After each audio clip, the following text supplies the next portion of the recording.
19 फरवरी Hindi paper में छपने वाले 100% प्रश्न। नमस्कार प्यारे बच्चों, स्वागत आप सभी का आपके अपने YouTube चैनल में। अगर आप राजस्थान बोर्ड कक्षा 10 के स्टूडेंट हैं और 19 फरवरी हिंदी पेपर की आप तैयारी कर रहे हैं तो ये वीडियो आप सभी बच्चों के लिए स्पेशल है। वीडियो को आपको कंप्लीट देखना है। इस वीडियो के अंदर मैं आपको राजस्थान बोर्ड कक्षा 10 हिंदी के जो आपके फर्स्ट बुक है क्षितिज भाग 2, तो इस बुक के कंप्लीट चैप्टर के वेरी मोस्ट इंपोर्टेंट क्वेश्चंस जो आपको 19 फरवरी हिंदी पेपर में सेम टू सेम क्वेश्चन देखने को मिलेंगे, वो कंप्लीट क्वेश्चन इस वीडियो के अंदर मैं आपको बताने वाला हूं। तो वीडियो को आपको कंप्लीट देखना है। और इससे पहले मैंने राजस्थान बोर्ड कक्षा 10 के सभी विषयों के जो मोस्ट इंपोर्टेंट क्वेश्चंस हैं, जो आपके पेपर में छपने वाले क्वेश्चन हैं, जो आपके वायरल क्वेश्चन है, वो ऑलरेडी मैंने अपलोड कर रखे हैं। उन सभी का लिंक आपको डिस्क्रिप्शन में मिल जाएगा या आप चैनल की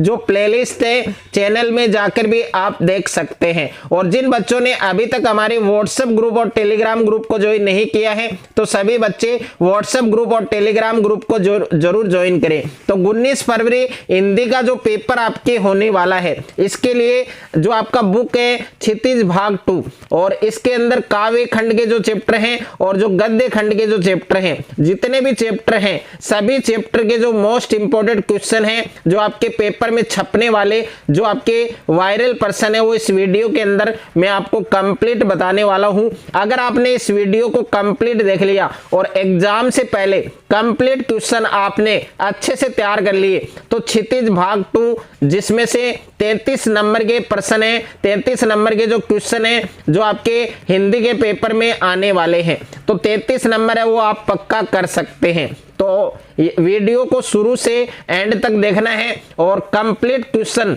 आपको एग्जाम से पहले अच्छे से आपको तैयार करने हैं। तो सबसे पहले प्यारे बच्चों, आपका जो काव्य खंड है और काव्य खंड के अंदर जितने भी आपके इंपॉर्टेंट क्वेश्चन है चैप्टर वाइज, सभी क्वेश्चन मैं आपको इस वीडियो के अंदर बताऊंगा। जो आपके मल्टीपल चॉइस क्वेश्चन है, जो आपके वस्तुनिष्ठ प्रश्न है, वो भी आपको इस वीडियो के अंदर में मिलेंगे देखने को। और जो आपके अति लघु उत्तरात्मक है, लघु उत्तरात्मक है, दीर्घ उत्तरात्मक है, तो जितने भी क्वेश्चन आपके इस बुक से आने वाले हैं आपके हिंदी के पेपर में 19 फरवरी को, आप सेम टू सेम क्वेश्चन है वो आपको देखने को मिलेंगे। तो कंप्लीट क्वेश्चन आपको अच्छे से तैयार करने हैं। तो इसके अंदर पहला जो क्वेश्चन है, क्वेश्चन नंबर फर्स्ट है, प्रश्न संख्या 1 है, वो आपको दिया गया है कि गोपियों को उद्धव का संदेश पसंद क्यों नहीं आया। तो गोपियों को उद्धव का संदेश है वो पसंद क्यों नहीं आया, क्या कारण था, क्या रीजन था। तो इसका कंप्लीट जो आंसर है वो आपको अच्छे से तैयार करना है। और इन सभी प्रश्नों के जो आंसर हैं वो आपको कहां पर मिलेंगे वो भी आपको इस वीडियो के अंदर बताया जाएगा। तो वीडियो को आपको एंड तक देखना है। तो साथ में जो आपके नोटबुक है उसमें आप साथ में क्वेश्चंस को लिख सकते हैं। उसके बाद में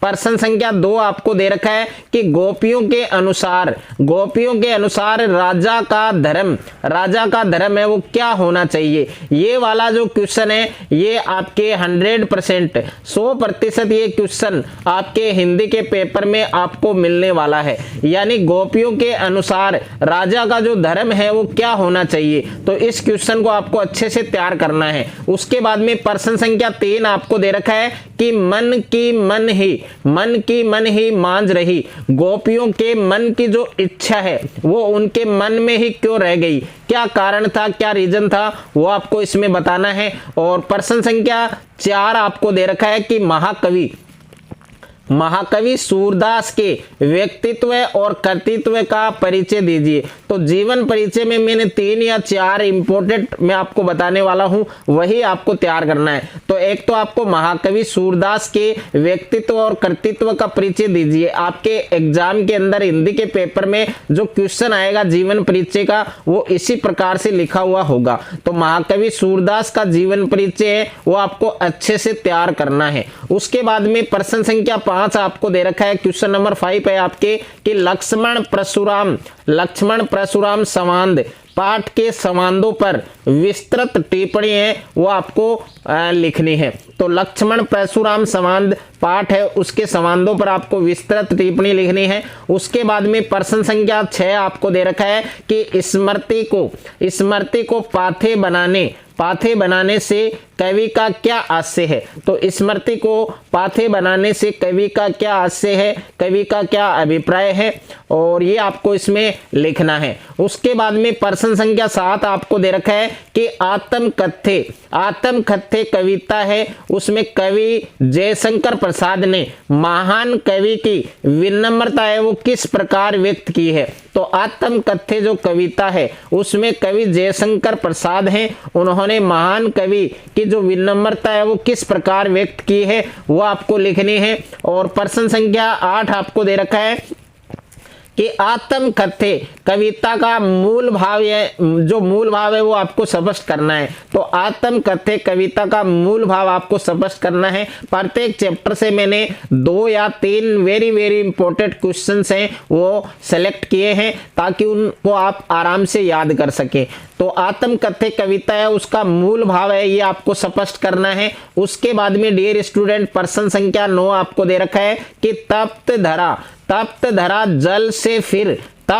जल से फिर शीतल कर दो बादल गरजो। इस पंक्ति का जो आशय है, जो अभिप्राय है, जो अर्थ है वो आपको स्पष्ट करना है। यानी तप्त धरा जल से फिर शीतल कर दो बादल गरजो, इस पंक्ति का, इस लाइन का आशय आपको जो अभिप्राय है, जो अर्थ है वो आपको स्पष्ट करना है। प्रश्न संख्या 10 आपको दे रखा है कि उत्साह कविता में कवि ने बादल के माध्यम से क्या संदेश दिया है। तो उत्साह जो कविता है उसमें कवि ने बादल के माध्यम से क्या संदेश दिया है वो संदेश आपको इसमें लिखना है। उसके बाद में प्यारे बच्चों प्रश्न संख्या 11 आपको दे रखा है। तो प्रश्न संख्या 11 है। प्रश्न संख्या 11 आप देख सकते हैं कि बच्चे की दंतुरित मुस्कान, तो बच्चे की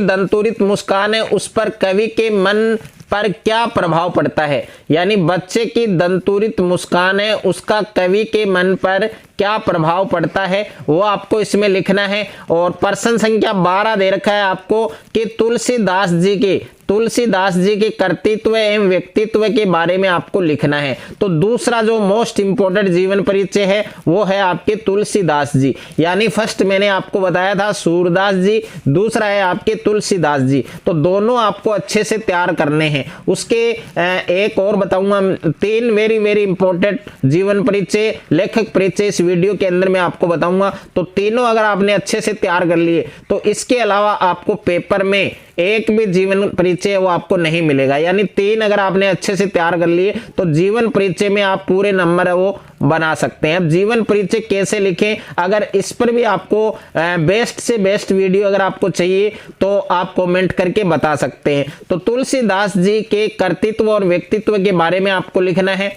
उसके बाद में देखिए प्रश्न संख्या 13 है, यह आपके वस्तुनिष्ठ प्रश्न है, बहुविकल्पीय प्रश्न है। इसमें जो उत्साह कविता जो आपने पढ़ी है, उत्साह कविता के कवि कौन है। तो उत्साह कविता के कवि कौन है, ए ऑप्शन में दे रखा है प्यारे बच्चों नागार्जुन दे रखा है, और बे ऑप्शन में है सूर्यकांत त्रिपाठी निराला, और से ऑप्शन में दे रखा है सूरदास, और दे ऑप्शन में दे रखा है जयशंकर प्रसाद।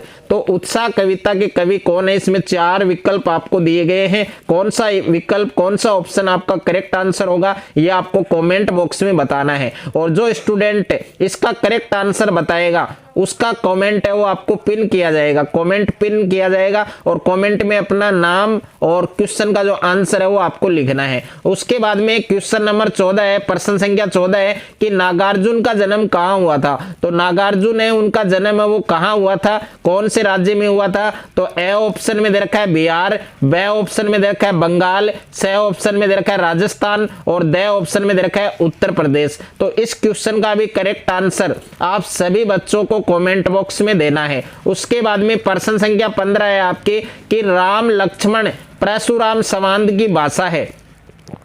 तो राम लक्ष्मण परशुराम संवाद की भाषा कौन सी है? ए ऑप्शन में दे रखा है आपको खड़ी बोली, बी ऑप्शन में दे रखा है ब्रज, और सी ऑप्शन में दे रखा है आपकी राजस्थानी, और डी ऑप्शन में दे रखा है आपके अवधी। उसके बाद में प्रश्न संख्या 16 आपको दे रखा है, वेरी वेरी इंपॉर्टेंट क्वेश्चन है कि उत्साह कविता में कवि ने संबोधित किया है। तो उत्साह कविता है, उसमें कवि ने किसको संबोधित किया है? ए ऑप्शन में दे रखा है सूर्य को, बी ऑप्शन में दे रखा है पथिक को, और सी ऑप्शन में दे रखा है बादल को, और डी ऑप्शन में दे रखा है स्वयं को। तो उत्साह कविता है, उसमें कवि ने किसको संबोधित किया है? इस क्वेश्चन का भी करेक्ट आंसर आप सभी बच्चों को कमेंट बॉक्स में बताना है। प्रश्न संख्या 17 आपको दे रखा है कि सूरदास के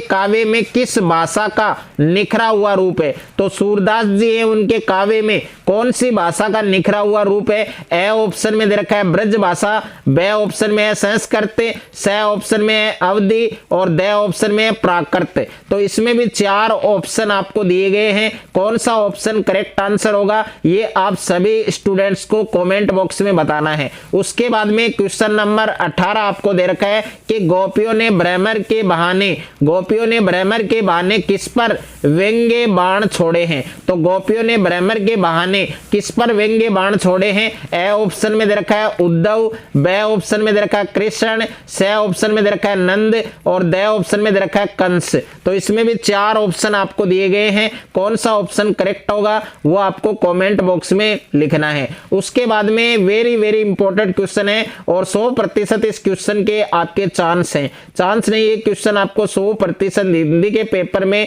देखने को मिलेगा। तो तुलसीकृत महाकाव्य है, वो किस बालकांड से लिया गया है? तो तुलसीकृत महाकाव्य किस बालकांड से लिया गया है? रामचरितमानस से लिया गया है। तो इसका आंसर भी मैं आपको साथ में दे रहा हूं, इसका आंसर होगा आपके रामचरितमानस, जो आप अपनी नोटबुक में नोट कर सकते हैं। उसके बाद में प्यारे बच्चों अगला जो क्वेश्चन है वो है आपके गद्य खंड से, यानी गद्य खंड। सबसे पहले मैंने क्षितिज भाग 2 वाली जो फर्स्ट बुक है आपके हिंदी की, उसमें 2 बुक हैं आपके। तो फर्स्ट बुक है आपके क्षितिज भाग 2, उसमें काव्य खंड के जितने भी इंपॉर्टेंट क्वेश्चन थे जो आपके हिंदी के पेपर में छपने वाले प्रश्न है, वो सारे प्रश्न मैंने ऑलरेडी आपको बता दिए हैं, अच्छे से आपको तैयार करने हैं। अब आपके गद्य खंड के जितने भी चैप्टर हैं, आपके सभी चैप्टर के वेरी वेरी इंपॉर्टेंट क्वेश्चन मैंने सेलेक्ट किए हैं जो आपको हिंदी के पेपर में मिलने वाले हैं। तो इसमें पहला प्रश्न आप देख सकते हैं कि मूर्ति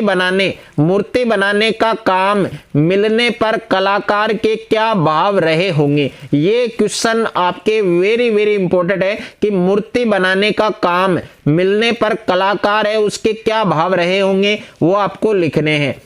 उसके बाद में दूसरा प्रश्न दे रखा है आपको कि कैप्टन ने नेताजी की मूर्ति पर चश्मा क्यों लगाया? तो कैप्टन है, उन्होंने नेताजी की जो मूर्ति है उस पर चश्मा है वो क्यों लगाया, इसका क्या कारण था? तो इसका सही उत्तर आपको इसमें लिखना है, अच्छे से आपको याद करना है। उसके बाद में प्रश्न संख्या 3 आपको दे रखा है कि नेताजी का चश्मा कहानी के अनुसार देश के नव निर्माण में बड़े ही नहीं बच्चे भी शामिल है। यानी नेताजी का चश्मा कहानी है, उसके अनुसार देश के निर्माण में बड़े ही नहीं जो बच्चे हैं वो भी शामिल है। आप देश के नवनिर्माण में किस प्रकार योगदान देंगे? तो इसका सही उत्तर आपको लिखना है और अच्छे से आपको याद करना है। प्रश्न संख्या 4 आपको दे रखा है कि भगत के जीवन की घटना के आधार पर मोह तथा प्रेम के अंतर है उसको आपको समझाना है।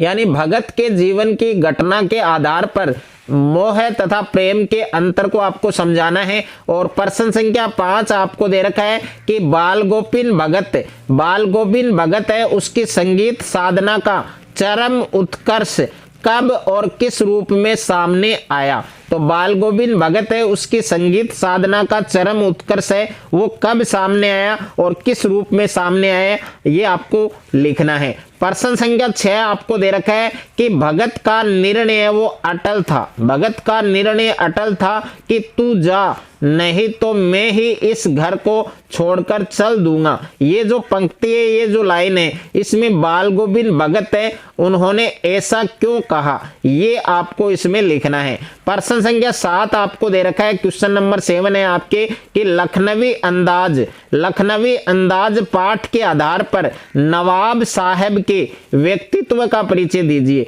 इसमें लखनवी अंदाज वाला जो पाठ है, जो अध्याय है, उसके आधार पर आपको नवाब साहब के व्यक्तित्व का आपको परिचय है वो आपको देना है। प्रश्न संख्या 8 आपको दे रखा है कि नवाब साहब ने खीरे को खाने योग्य किस प्रकार बनाया। तो नवाब साहब है, उन्होंने खीरे को खाने योग्य है वो किस प्रकार बनाया, यह आपको लिखना है। प्रश्न संख्या 9 आपको दे रखा है कि एक कहानी यह भी पाठ के आधार पर आपको बताना है कि लेखिका के अपने पिता से वैचारिक मतभेद थे। एक कहानी यह भी पाठ के आधार पर आपको स्पष्ट करना है, लिखना है कि लेखिका के अपने पिता से वैचारिक मतभेद थे। और प्रश्न संख्या 10 आपको दे रखा है कि एक कहानी यह भी पाठ के आधार पर मन्नू भंडारी के व्यक्तित्व की कोई 3 विशेषताएं आपको बतानी है। और ये वाला जो क्वेश्चन है ये आपको हिंदी के पेपर में 100% मिलने वाला है। अच्छे से तैयार कर लेना इस क्वेश्चन को कि एक कहानी यह भी पाठ के आधार पर मन्नू भंडारी के व्यक्तित्व की आपको कोई 3 विशेषताएं हैं वो आपको लिखनी है। प्रश्न संख्या 11 आपको दे रखा है कि लेखिका मन्नू भंडारी के व्यक्तित्व और कर्तृत्व का परिचय दीजिए। तो मैंने जीवन परिचय है वो आपको इम्पोर्टेंट, इससे पहले मैंने एक सूरदास जी बताया था, एक तुलसीदास जी बताया था, और तीसरा है आपके जो लेखिका है मन्नू भंडारी। तो लेखिका मन्नू भंडारी के व्यक्तित्व और कर्तृत्व का परिचय आपको देना है। तो अच्छे से आपको ये तैयार करना है। और उसके बाद में प्रश्न संख्या 12 है आपके कि मुहर्रम में बिस्मिल्लाह खां के जुड़ाव को बताइए। तो मुहर्रम में बिस्मिल्लाह खां है, उनके जुड़ाव को आपको बताना है। प्रश्न संख्या 13 है आपके कि वास्तविक अर्थों में संस्कृत व्यक्ति किसे कहा जा सकता है। तो वास्तविक अर्थ में जो संस्कृत व्यक्ति है वो किसे कहा जा सकता है वो आपको लिखना है। और प्रश्न संख्या 14 आपको दे रखा है कि संस्कृति पाठ में सर्वस्व त्याग के कौन से उदाहरण दिए गए हैं। तो संस्कृति जो पाठ है उसमें सर्वस्व त्याग है, उसके कौन कौन से एग्जाम्पल दिए गए हैं, कौन कौन से उदाहरण दिए गए हैं वो आपको स्पष्ट करने हैं। उसके बाद में देखिए प्रश्न संख्या 15 आपको बताया गया है। क्वेश्चन नंबर 15 के अंदर आपको दिया गया है कि बंदत आनंद कौशल्यान के अनुसार मानव संस्कृति क्या है। तो भरत आनंद कौशल्यान के अनुसार मानव संस्कृति क्या है, इसके बारे में आपको लिखना है। और प्रश्न संख्या 16 से प्रश्न संख्या 20 तक के जो प्रश्न है वो है आपके प्यारे बच्चों मल्टीपल चॉइस क्वेश्चन है, आपके वस्तुनिष्ठ प्रश्न है, आपके बहुविकल्पीय प्रश्न है।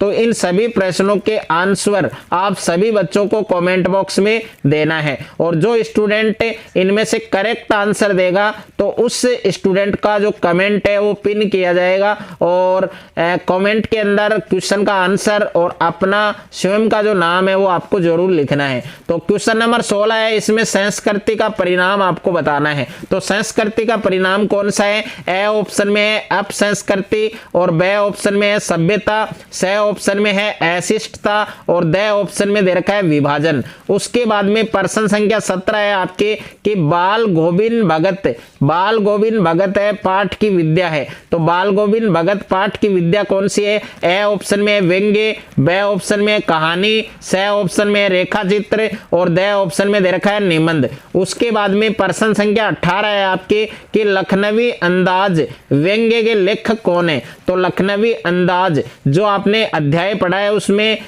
इसके लेखक कौन है? तो ए ऑप्शन में दे रखा है यशपाल, बे ऑप्शन में दे रखा है मन्नू भंडारी, स ऑप्शन में दे रखा है स्वयं प्रकाश और द ऑप्शन में दे रखा है यतीन्द्र मिश्र। उसके बाद में प्रश्न संख्या 19 दे रखा है कि कैप्टन किसका नाम था। तो कैप्टन किसका नाम था? ए ऑप्शन में दे रखा है चश्मे वाले का, बे ऑप्शन में पान वाला, स ऑप्शन में हालदार साहब और द ऑप्शन में नेताजी। तो इसमें भी 4 विकल्प आपको दिए गए हैं, सही विकल्प कौन सा होगा वो आपको कमेंट बॉक्स में देना है। उसके बाद में प्रश्न संख्या 20 है आपके कि नेताजी का चश्मा पाठ की विद्या है। तो नेताजी का चश्मा जो चैप्टर है आपके पाठ है अध्याय है, इसमें इस पाठ की विद्या है। तो ए ऑप्शन में कहानी, ब ऑप्शन में कविता, स ऑप्शन में नाटक और द ऑप्शन में है उपन्यास। तो इसमें भी 4 ऑप्शन आपको दिए हैं, कौन सा ऑप्शन करेक्ट होगा, सही होगा, वो आपको लिखना है। और इन सभी क्वेश्चंस के आंसर